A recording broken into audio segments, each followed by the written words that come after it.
കൂട്ടുകാരെ, എല്ലാവർക്കും സുഖമെന്ന് കരുതുന്നു. മറ്റു വിശേഷങ്ങളൊന്നും തന്നെ ഇല്ല. ഇവിടെ ശക്തമായ ചൂടാണ്. എവിടേക്ക് മഴ പെയ്തു എന്നറിഞ്ഞു.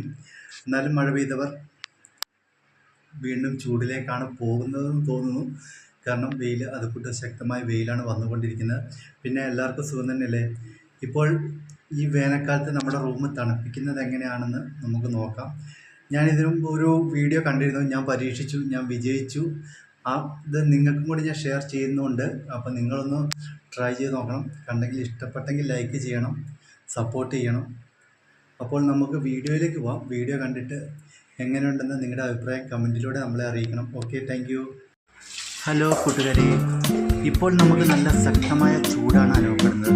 നമുക്കെങ്ങനെ റൂം തണുപ്പിക്കാം എന്നുള്ളത് നോക്കാം. ഇതുപോലെ ആദ്യം 2 ചിരട്ട എടുക്കുക. അപ്പം ഇങ്ങനെ പാത്രത്തിൽ വെക്കുക. എന്നിട്ട് ഇതിൻ്റെ അകത്ത് വെള്ളം പിടിച്ച് വെക്കണം കേട്ടോ. വെള്ളം പിടിക്കണം, കാണിച്ചു തരാം. വെള്ളം പിടിച്ച് നമ്മുടെ ചിരട്ടയിൽ തന്നെ വെള്ളം പിടിച്ച് വയ്ക്കണം. ചിരട്ടയ്ക്കകത്ത് വെള്ളം പിടിക്കണം. 1, 2. നമ്മൾ ഫ്രീസറിൽ കയറ്റി വെക്കണം. ആ പാത്രത്തിലും കൂടെ വെള്ളം ഒഴിച്ച് വെക്കണം കേട്ടോ. എന്നിട്ട് ഫ്രീസറിൽ കയറ്റി വെക്കണം. വൈകുന്നേരം ആകുമ്പോഴത്തേക്കും കട്ടയാകുന്ന രീതിയിൽ ഫ്രീസറിൽ കയറ്റി വെക്കണം. നല്ല കട്ടയാകണം. നമുക്ക് രാത്രി മുഴുവൻ തണുപ്പോടുകൂടി തന്നെ കിടക്കാം. ഇപ്പോൾ ചൂടൊക്കെ അല്ലേ, എന്നാലും അത്യാവശ്യം തണുപ്പുണ്ട്. ഞാൻ പരീക്ഷിച്ചാണ്. ഇങ്ങനെ കട്ടയായി കിട്ടും. നമ്മുടെ റൂമിൽ ഇങ്ങനെ വെക്കണം. എന്നിട്ട് ഫാനും കൂടി ഇടണം കേട്ടോ. ഫാനും കൂടി ഇട്ട് നല്ല സുഖമാണ് കിടന്നുറങ്ങാൻ. നമുക്ക് AC വേണ്ട. എന്നാൽ AC അത്രയും തണുപ്പില്ല, എന്നാലും നമുക്ക് ചൂട് വയ്ക്കില്ല. കാരണം എന്നുവെച്ചാൽ ഞാൻ ഇത് പരീക്ഷിച്ച് വിജയിച്ച വ്യക്തി തന്നെയാണ്. ഞാൻ ഇന്നലെ പരീക്ഷിച്ചതാണ്. അപ്പോൾ ഇത് വിജയിച്ചു. ഇനി ഫാൻ ഇട്ട് വയ്ക്കുക. അതിൻ്റെ ചുവട്ടിൽ ഫാൻ വെച്ചാൽ മതി. പക്ഷേ ചിലരൊന്നും ഉപ്പിടും. ഞാൻ ഇതിൽ ഉപ്പിട്ടായിരുന്നു, എന്നാലും തണുപ്പുണ്ട്. ഇപ്പോൾ ഉപ്പിടാതെ വെച്ചിരിക്കുന്നത്. പക്ഷെ ഉപ്പിടാതെ വെച്ചിട്ട് തണുപ്പുണ്ട് കേട്ടോ.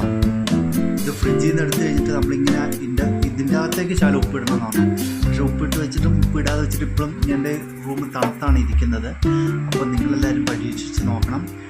വിജയിക്കുമോ എന്ന് നിങ്ങൾ നോക്കണം. ഞാൻ വിജയിച്ച ഇതാണ്. അപ്പം എനിക്ക് വിശ്വാസമുണ്ട്. നിങ്ങളും കൂടെ ഒന്ന് പരീക്ഷിച്ച് നോക്കണം. പിന്നെ പറയൂ, എന്തുണ്ട് വിശേഷം? എല്ലാ കൂട്ടുകാർക്കും സുഖമല്ലേ? എവിടെയൊക്കെ മഴ പെയ്തെന്ന് പറയുന്നത് കേട്ടു. അപ്പോൾ കാണാം. അപ്പോൾ വീഡിയോ എല്ലാവർക്കും ഇഷ്ടപ്പെട്ടു എന്ന് കരുതുന്നു. വീഡിയോയിൽ എന്തെങ്കിലും തെറ്റുകളുണ്ടെങ്കിൽ പറഞ്ഞു തരണേ. കാരണം ഞാൻ അങ്ങനെ അത്ര വലിയ യൂട്യൂബറൊന്നും അല്ല. എന്നാലും തെറ്റുകളുണ്ടാവും. നമ്മൾ ചെയ്യുന്നതിൽ തെറ്റുകളുണ്ടാവും. ആ തെറ്റുകൾ ചൂണ്ടിക്കാണിച്ച് തരണം. ചൂണ്ടിക്കാണിച്ച് തരുന്നവരാണ് യഥാർത്ഥ സുഹൃത്ത്. പിന്നെ പറയൂ, എല്ലാവർക്കും സുഖമില്ല. അപ്പം നിങ്ങളുടെ റൂം തണുത്തെങ്കിൽ നമ്മളെ ഒന്ന് വിവരം അറിയിക്കണം. ഞാൻ വിജയിച്ച സംഭവം തന്നെയാണ്. ഞാൻ പരീക്ഷിച്ച് നോക്കിയിട്ടാണ് ഞാനിത് നിങ്ങൾക്കൊക്കെ അയച്ചു തരുന്നത്. അപ്പം എൻ്റെ റൂം വിജയിച്ചു. അപ്പം നിങ്ങളുടെ റൂം വിജയിച്ചോ ഇല്ലയോ എന്ന് നമ്മളെ അറിയിക്കുക.